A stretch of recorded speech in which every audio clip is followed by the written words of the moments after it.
आज फिर पीएम का होगा वाराणसी दौरा, देंगे 2100 करोड़ की सौगात।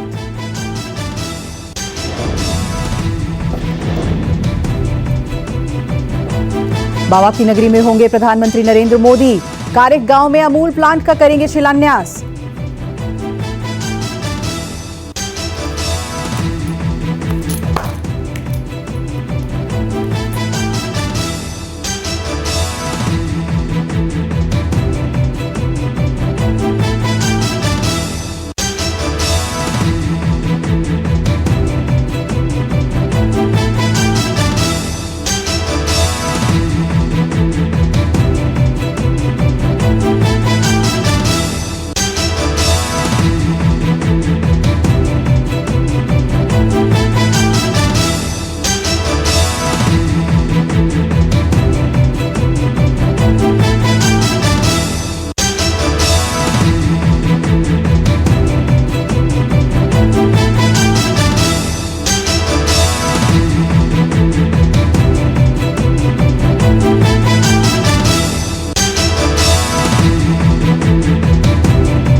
वाराणसी में आज प्रधानमंत्री का होगा दौरा, बेनिया बाग में पार्किंग की व्यवस्था और इंटीग्रेटेड सिस्टम का करेंगे उद्घाटन।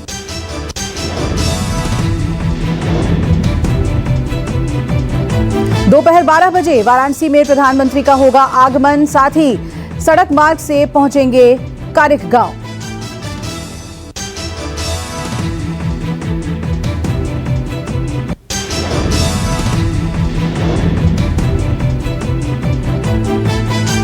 कांग्रेस महासचिव के बच्चों के सोशल अकाउंट को लेकर प्रियंका के आरोपों को बीजेपी ने बताया झूठा।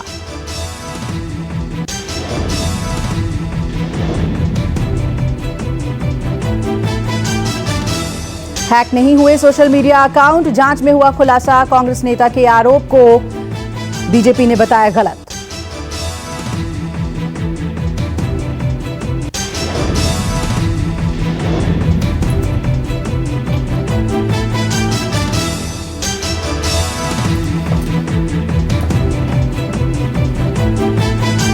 प्रियंका गांधी ने लगाए थे आरोप, उनके बच्चों के सोशल मीडिया अकाउंट के हैक होने का लगाया था आरोप।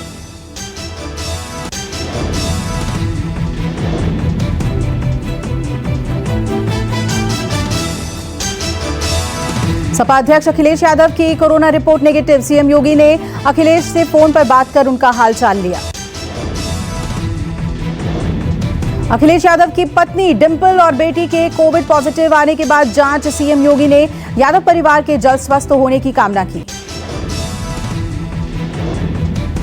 डिंपल यादव ने ट्वीट कर कोविड पॉजिटिव होने की जानकारी दी थी। डिंपल ने खुद को वैक्सीनेटेड बताते हुए संपर्क में आए लोगों से जांच कराने की अपील की थी। पंजाब में आगामी चुनाव में टिकट बंटवारे को लेकर कांग्रेस ने बड़ा फैसला लिया। पार्टी एक परिवार से एक ही सदस्य को टिकट देगी। दिल्ली के 15 जीआरजी में पंजाब कांग्रेस स्क्रीनिंग कमेटी की बुधवार रात बैठक में 117 सीटों के उम्मीदवारों के नाम पर चर्चा। स्क्रीनिंग कमेटी की बैठक में सीएम चन्नी, प्रदेश अध्यक्ष सिद्धू सहित तमाम वरिष्ठ नेता शामिल हुए। कमेटी की अगली बैठक भी जल्द होगी। पंजाब कांग्रेस स्क्रीनिंग कमेटी की पहले भी हुई थी बैठक। कुछ दिन पहले राहुल गांधी के आवास पर हुई थी बैठक। 5 राज्यों में होने वाले चुनाव से पहले कांग्रेस की मुश्किलें बढ़ी हैं। उत्तराखंड के पूर्व सीएम हरीश रावत ने अब बगावती रुख दिखाया है। हरीश रावत ने कहा, 5 जनवरी को ले लूंगा राजनीति से संन्यास।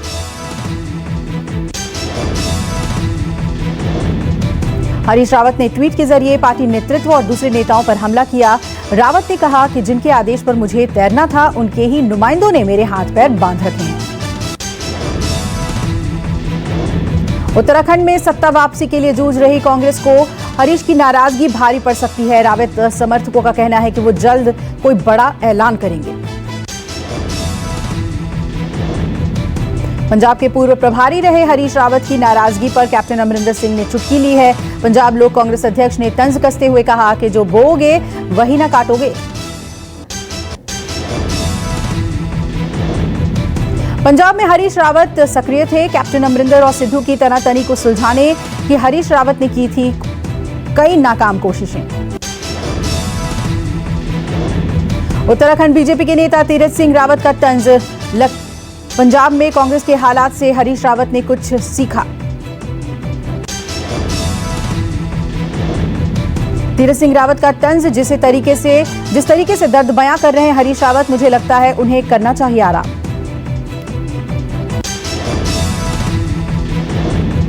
बिहार के सीएम नीतीश कुमार के समाज सुधार यात्रा पर आरजेडी नेता तेजस्वी का तंज। नीतीश की यात्रा को बताया नौटंकी। तेजस्वी ने कहा कि सीएम को पहले सिस्टम में फैले भ्रष्टाचार को सुधारना चाहिए। समाज सुधारने निकले सीएम के मंत्री और अधिकारी खुद करप्ट।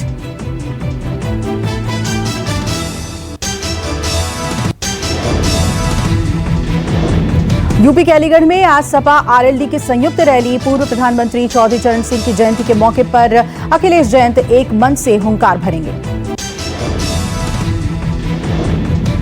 अलीगढ़ के इगलास में सपा आरएलडी की रैली। सपा और आरएलडी की रैली ऐतिहासिक होने का दावा। चुनावी मौसम में यूपी में सियासी पार्टियों की रथ यात्रा पर जुबानी जंग। बीजेपी की रथ यात्रा पर अखिलेश की चुटकी पर बीजेपी का पलटवार। बीजेपी ने सपा अध्यक्ष की रथ यात्रा की रावण और दुर्योधन से की तुलना। अखिलेश ने बीजेपी के रथ को बताया था चाउमीन का ठेला। अखिलेश ने बीजेपी नेताओं को आसुरी प्रवृत्ति वाला बताया। बीजेपी नेताओं ने कहा औरंगजेब हताश और निराश हैं अखिलेश। बीजेपी ने अखिलेश यादव के रथ को गरीबों का मजाक बताया है। बीजेपी का दावा है कि उनका रथ स्वदेशी है। पश्चिम बंगाल में चुनाव के बाद हुई हिंसा मामलों में सीबीआई ने एक और मुकदमा दर्ज कर लिया है। केंद्रीय एजेंसी अब तक 50 केस दर्ज कर चुकी है। पूर्वी मेदिनीपुर जिले से जुड़ा है नया मामला। चुनाव के बाद हिंसा सहित अन्य आपराधिक मामलों में कई गिरफ्तारियां।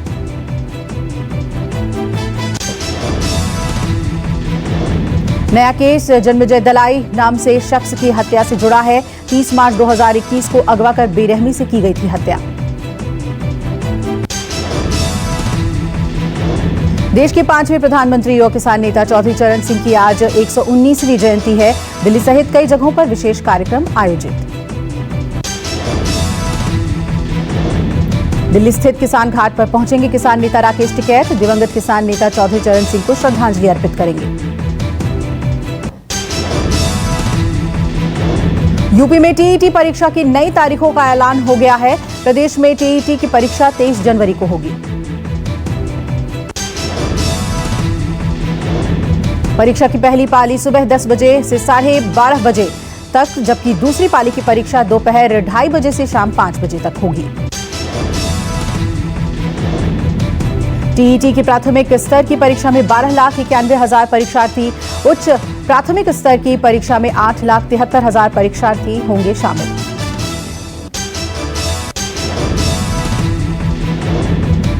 पेपर लीक की वजह से टीईटी की हाल में ही हुई थी परीक्षा रद्द। पर्चा लीक को लेकर विपक्ष ने योगी सरकार पर जमकर किया था हमला।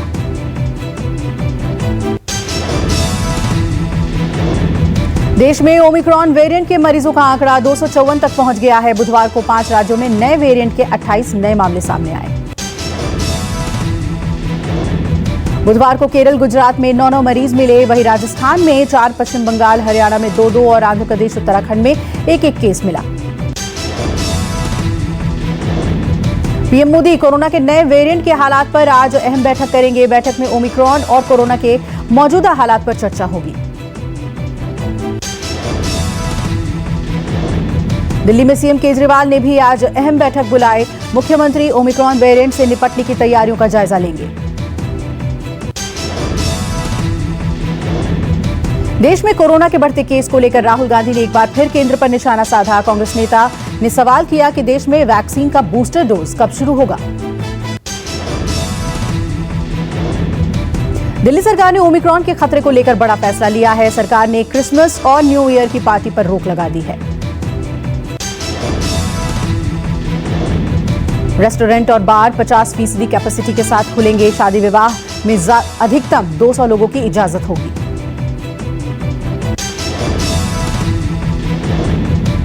डीडीएमए ने जिलाधिकारियों के हालात पर पैनी नजर रखने के निर्देश दिए हैं। साथ ही उन इलाकों को पहचान करने को कहा है जहां केस बढ़ रहे हैं।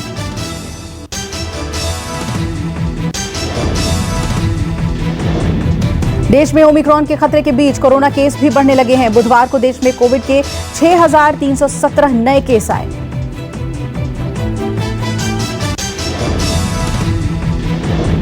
पिछले 24 घंटे में 318 लोगों की कोरोना से मौत हुई। देश में एक्टिव केसों की संख्या 78,000 से ऊपर पहुंच चुकी है।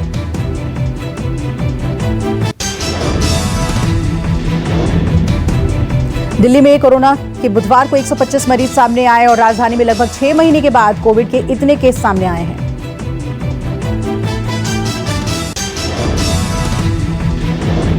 दुनिया में ओमिक्रॉन के खतरे को लेकर WHO ने बड़ी चेतावनी दी है। WHO के मुताबिक नए वेरिएंट से कम 7 लाख लोगों के मरने की आशंका।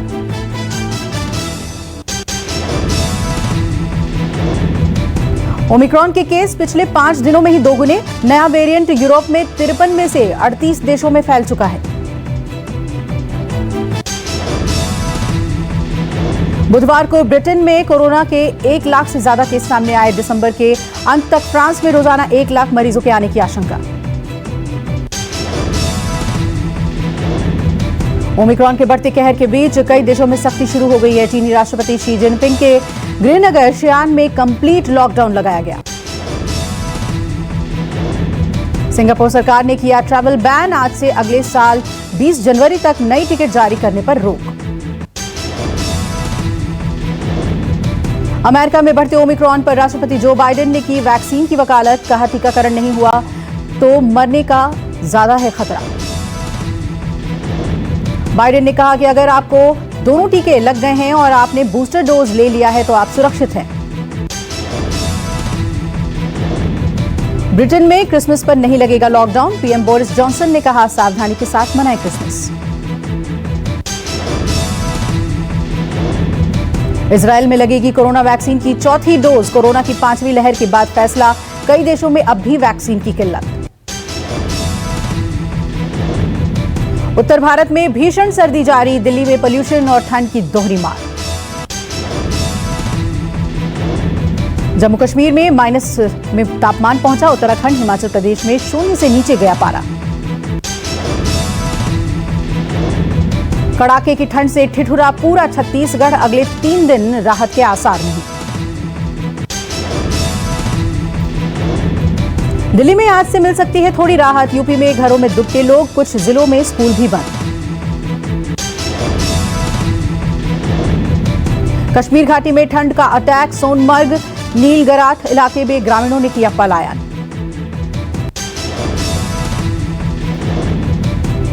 कश्मीर में रात के दौरान पारा -15 तक लुढ़का। सारी रात घाटी में रहता है 0 से कई डिग्री नीचे तापमान।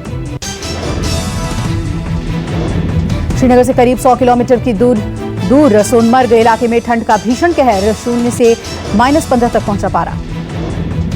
जमा देने वाली सर्दी के चलते सोनमर्ग और आसपास के गांवों में लोगों का रहना नामुमकिन। पाइपों में पानी भी जमा। घरों को बचाने के लिए खिड़की दरवाजों पर लगाए गए शीट। 10 से 15 फीट की बर्फबारी तक ही बचे रहेंगे घर।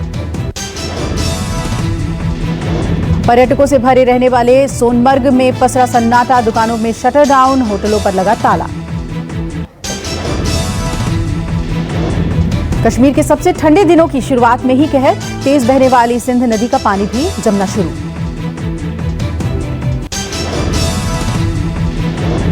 मौसम विभाग का अलर्ट। आने वाले दिनों में पूरी घाटी और लद्दाख में बढ़ेगा ठंड का अटैक। इस हफ्ते के आखिर तक घाटी में बर्फबारी के आसार। पूरे उत्तर भारत में दिखेगा असर।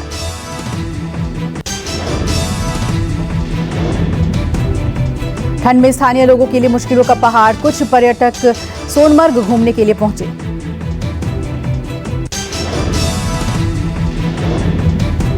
कभी भी बंद हो सकता है सोनमर्ग पहुंचने का रास्ता। भारी बर्फबारी के बाद महीनों बंद रहती हैं सड़कें। लखनऊ में कांग्रेस नेता सलमान खुर्शीद के खिलाफ केस, हिंदू और हिंदुत्व की तुलना आतंकी संगठन बोको हराम से करने का आरोप। खुर्शीद पर हिंदू और हिंदुत्व को लेकर कई आपत्तिजनक टिप्पणी करने का आरोप। एसडीएम कोर्ट का 3 दिनों में एफआईआर की कॉपी भेजने का आदेश।